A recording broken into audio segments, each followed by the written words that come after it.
One of the previous episode prompted a question about one of the food items that I mentioned. So this podcast is dedicated to talking about that food item.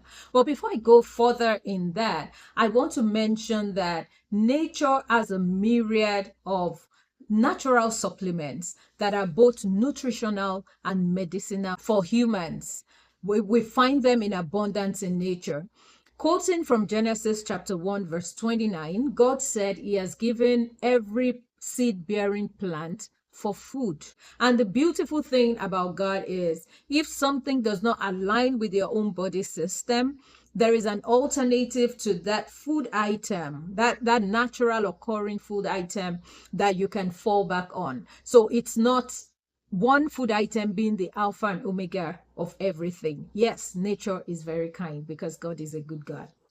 You're welcome to another episode on DrBeeH's channel. My name is Dr. B. I'm a public health physician with over 20 years of clinical and public health experience. And on this channel, I promote health literacy and I break down complex health conditions into easy to understand ways that helps you to make the best decision for your health. So stay with me and let's talk about this nutrient dense and functional food. This food is recognized for its high concentration of dietary fiber, omega-3 fatty acids, specifically the alpha-linolenic acid, high quality plant protein, and antioxidants. Yes, this simple food has all of those four elements that are extremely beneficial to our body. Recent reviews of clinical trials have shown that it can help to reduce blood pressure, it can help to reduce total cholesterol,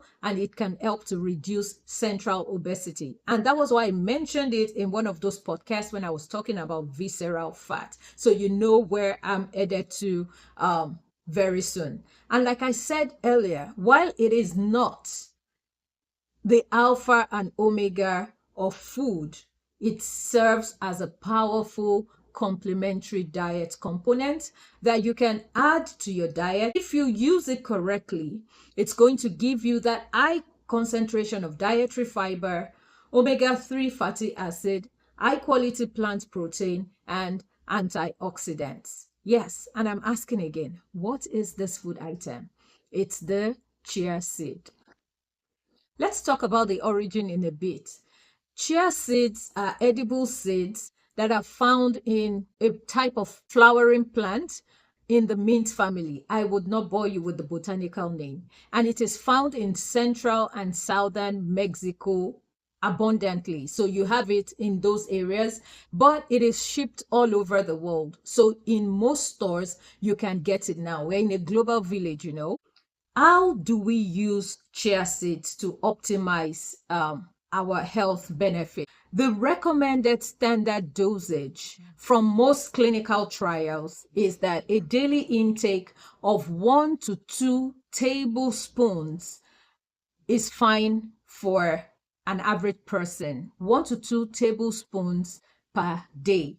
Remember, it is very high in high quality fiber, so you don't want to take too much of it. And I believe that those clinical trials have shown what your body can take that is just ideal, the ideal quantity of fiber, because it's not the alpha and omega. If you already have an abundance of fiber dense foods that you take, you might want to reduce yours to 1 tablespoon so that you are not, overworking your gut, and then you are not going too frequently to ease yourself in the bathroom. So just wanted to state that clearly. Everything is in context, and this is what is recommended.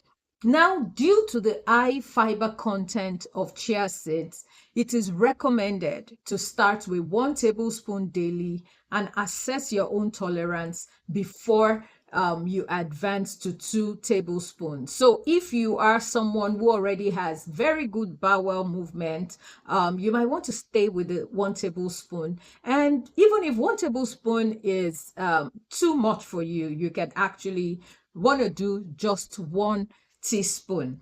Now, how do we prepare chia seed for use? Because of the nature of the seed, which I'm going to show us real quickly, this is what it looks like.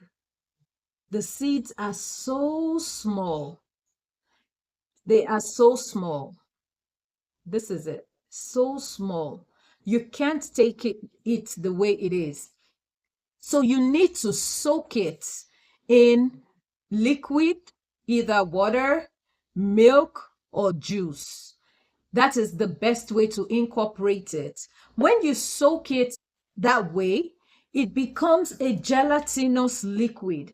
And I'm going to show you a soaked one and what it looks like. This is how it draws when it has been soaked. When you get this consistency, that is when it is ready to be consumed. Someone might want to ask to say, so when do I take chia seeds? Personally, I take it in the mornings, and I usually mix mine with plain yogurt. When it's in this gel form, I mix it with plain yogurt or anything I'm going to take in the morning. Remember, I'm pushing myself into high protein diet in the mornings. So because of that, I mix it with milk or with plain no fat yogurt or low fat yogurt, depending on what you can access. But you can always mix it into smoothies. You can just mix it in milk. It has to be in that gelatinous nature before you use it. That is when it is safe for consumption, because at that point, it can release all of its nutritional value to you. When it's just the plain dry seeds, there is the risk of choking because the grains are so tiny and it can actually become an irritant for your throat. And also, it needs water to expand. You don't want it getting into your gut and then relying on the fluid in your gut before it starts to expand. I believe that that's going to give you a bit of discomfort. So please know how to prepare. Some people will like to take that straight off in the morning because it's also high quality protein, and they might want to take it maybe with milk so that it prepares their guts for the day and helps them with, digestive regularity. Or for those who are doing it for weight management, might just want to do it before meals because it also helps glycemic control. So the release of food into the blood system is slowed down. That keeps you full for a longer period. It also reduces the sudden sugar spike and insulin spike that we get when we just finish a meal. So there is no hard and fast rule. Whether you decide to take it in the morning, before meals, before workout, after workout, or in the evening as the last thing before you go to bed, you are good with chia seeds. I would just want to close by speaking in detail about the health benefits. Clinical trials of chia seed have shown it to be very beneficial in reducing blood pressure. It is also been shown to be helpful in reducing lipid profile, and that's why people now use it to manage central obesity, and especially it has effect on helping to lower what we call the LDL, that's the bad cholesterol, the lousy cholesterol, and our overall triglycerides, because it contains some phytosterols that help us to reduce cholesterol absorption in the gut. Because of those effects, it is good for metabolic and weight management, helping us to reduce that belly fat we talked about in one of our previous episodes. It also helps glycemic control because the soluble fiber slows down carbohydrate digestion and leads to a more gradual release of glucose into the bloodstream and improved after meal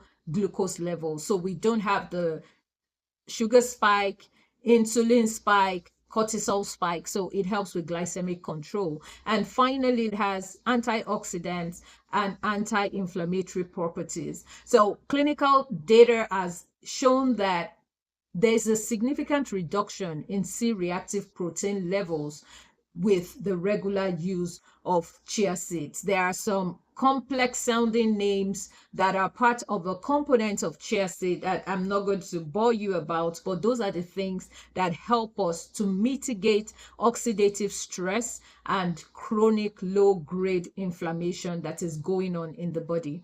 I hope you found this helpful. Since I knew about chia seeds, I've been using it and it's been very helpful for me personally.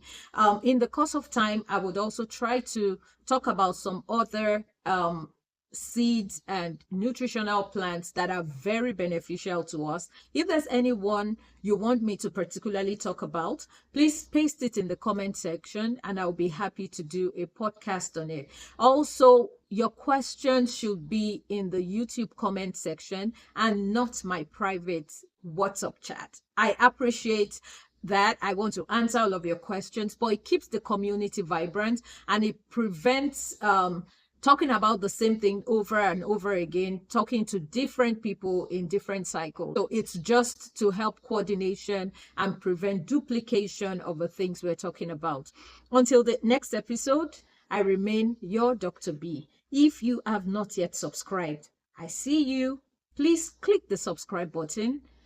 Click the notification button so you can actually be prompted by YouTube when another podcast is out. And that helps the algorithm to learn how to share the video around. Like it, keep the community vibrant with your comments, and I'll see you next episode by God's grace. Take care and bye-bye.